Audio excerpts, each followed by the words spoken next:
Aloha and welcome back, in fact, to the first edition of KOK Question Time.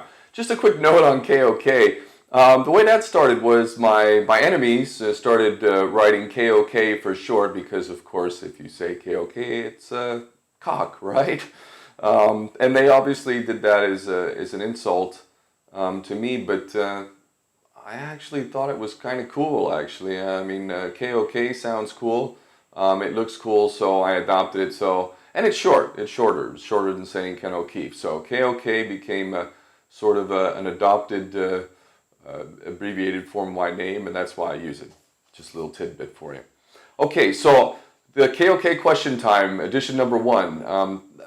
I just posted a video a few hours ago.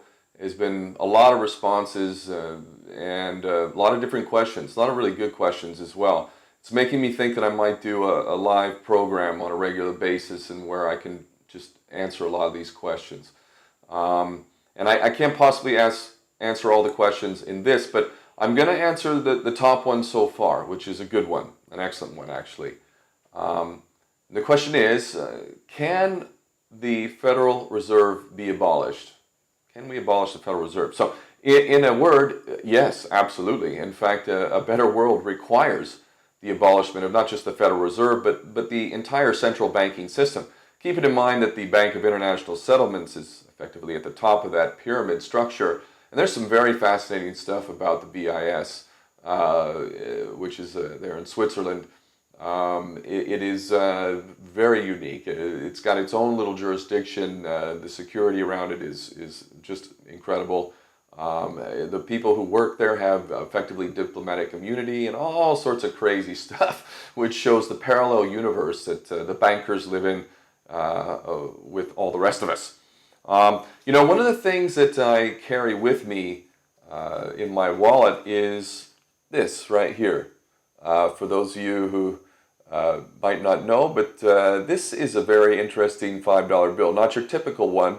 It is actually 1963 issue, and if you look at a $5 bill in America, you're going to see that it says Federal Reserve note. But if you look at this one here at the top, which you probably can't read it, but hopefully the picture will be clear enough, that actually says United States note. Now, John F. Kennedy authorized the issuance of these United States notes back in 1963, about 6 months before he was taken out. Now, he was doing a lot of other dangerous things, such as insisting that the American Zionist Council, the precursor to AIPAC, which pretty much runs America, is sort of a proxy for the real powers that be. JFK was effectively issuing non-Federal Reserve notes. Now, I know that certain people out there, including James Corbett, who I respect very much, and others who've adopted his position say that, he wasn't really tinkering with the Federal Reserve and it wasn't really a threat to the bankers. And I've read the arguments and I just simply disagree. I'm not going to get into the details of why I disagree, but at the end of the day, we have a difference of opinion. And I'm not going to waste time debating this issue. At the end of the day, Kennedy was doing a lot of dangerous things. Now, let me make a point here that I haven't really seen other people talk about, but it's very, very clear to me. I'm sure some people must be saying this, but right now we see the World War III agenda just really in overdrive. This picking of a fight with Russia is just incredible. I mean, whatever. Russia's not a perfect nation. It's got its own problems, and I definitely don't think that Russia or Putin is the savior of humanity. I am not in that club. However, to be picking a fight with Russia, especially over all these contrived bullshit reasons, blaming Russia for instigating fights when it's NATO that is surrounding Russia, when it's our so-called defense systems that are offensive to the extreme, and economic sanctions, which is economic warfare, which Iran knows very well, of course, because they've been dealing with the economic warfare or economic terrorism that the United States wields with its petrodollar system, which of course works hand in hand with the Federal Reserve System, which works hand in hand with the central banking system, which dominates the world. And then we look, of course, at all of the nations that we target, which is interesting now, isn't it? I know many others have said this, but a lot of people still aren't aware of the fact that if you believe in coincidences, that you'll dismiss this, but look at all the nations that we target. North Korea, Iraq, Syria, Libya, all of these nations, Venezuela as well, what do they have in common? They were all getting off the U.S. system and don't have Rothschilds controlled Zionist, Jewish supremacist central banking systems in place. Those are the ones we target. And then we can also look at Adolf Hitler, which is always interesting to bring up Adolf Hitler. Boy, oh boy, do we set off the nerves as soon as we bring that name up, because we're all told that he is evil incarnate, he is Satan himself, and ultimately he committed the very worst crimes imaginable, which I find to be quite a disgrace and insult, given the fact that my birth nation, the United States, continues in the 21st century to use depleted uranium, which we know for a fact the effects of radiation on human physiology, because we've done human experiments to determine the effects of radiation, and the United States continues right here in the 21st century to use depleted uranium against its enemies, including Iraq in particular, to such a degree that ultimately the doctors in Fallujah, the place that we absolutely devastated in Iraq, doctors have given advice to women to not have babies. The situation is so bad. So you can say whatever you want about Hitler. I don't recall him doing such things, and if he did do such things, then he did it nearly 100 years ago, 80 years ago, whereas we're doing it today. Aside from that, my birth nation experiments on human beings. I myself was a human guinea pig during the first Gulf War. 600,000 plus of us were ordered to take experimental drugs. Ultimately, many died from what's known as Gulf War syndrome.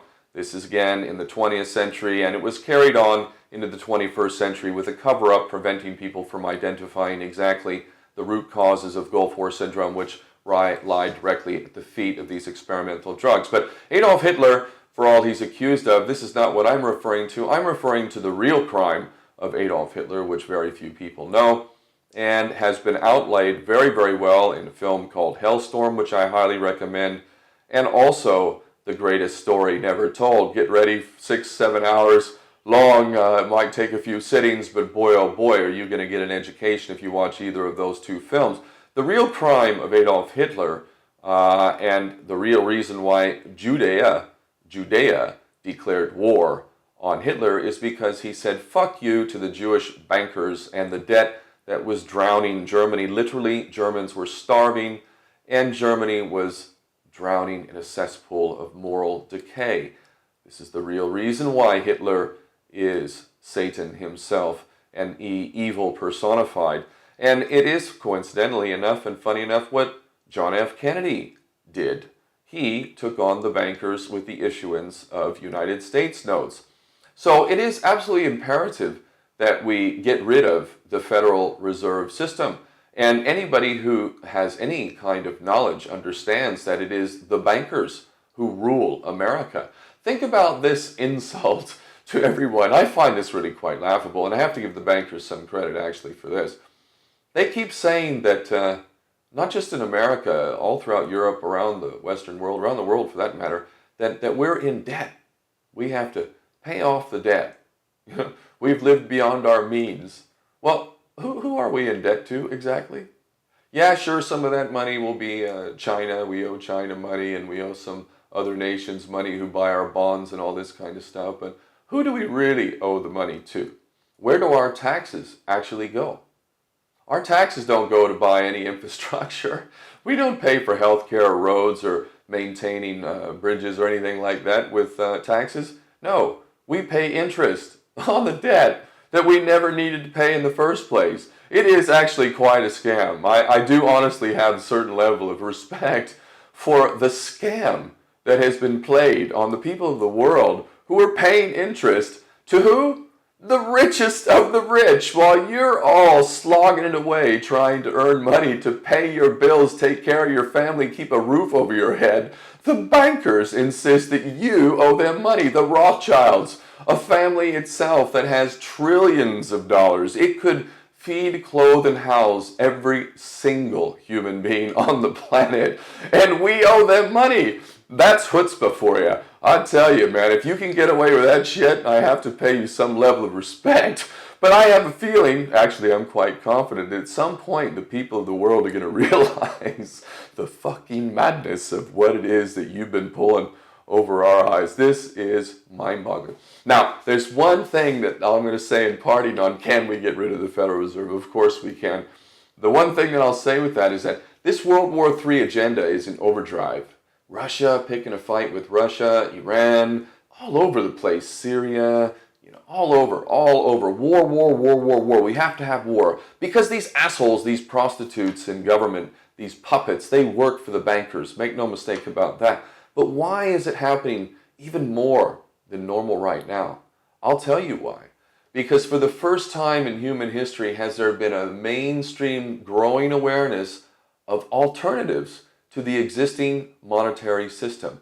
And specifically what I'm talking about is cryptocurrencies and the rise of cryptocurrencies. Now, there are problems within cryptocurrencies, but there are many solutions within the cryptocurrency system. The blockchain system itself has the capacity, very much so, to remove all fraud, really, literally. So those of us who want to do good work, and believe you me, blockchain has something to do with what I'm involved in, we can do things in a completely transparent way. In fact, virtually eliminate fraud, which, who are the biggest criminals and fraudsters? The bankers. Who launders most of the money in this world? It's the banks, for Christ's sake. And yet they use money laundering laws to oppress us. I couldn't even get a bank account in Dominica. Literally. Not in my own personal name, nor in a company name that I was a director of. And they just said, no, sorry, we choose not to do business with you. Can I ask why? No, we're not at liberty to say why. Because it's the fucking bankers, and they're not my friends, and they know full well who I am, for Christ's sake. And we will never know freedom as long as that system is in place. That is the head of the snake, and it's the cryptocurrency rise in understanding the alternative monetary policy that we can create. That is why the Third World War is in overdrive. And while I'm saying that, I hear my enemies now, oh, he's asking for money again. Listen, some of you cryptocurrency bastards, I say that in a loving way, some of you have made a lot of money. Respect to you for having gotten in early on Bitcoin and all this kind of stuff. Listen, I have my Bitcoin wallet address, and I think Litecoin, Ethereum, and whatnot. Hey man, throw a little over here, okay? I promise you I'm going to do good work with it. That's what I'm all about. And by the way, my mission, World Citizen, believe you me, it incorporates some of this understanding into it. So, this isn't about making money. This is about creating a better world. And for sure, those who are tinkering with the monetary system, well, you're tinkering with the most dangerous game of all. And you know what? Let us not be afraid. Let us charge full speed ahead and confront these bastards who are running our world with the monetary system. Indeed, we can abolish, and we will abolish, the Federal Reserve Bank and more of the central banks. Make no mistake about that.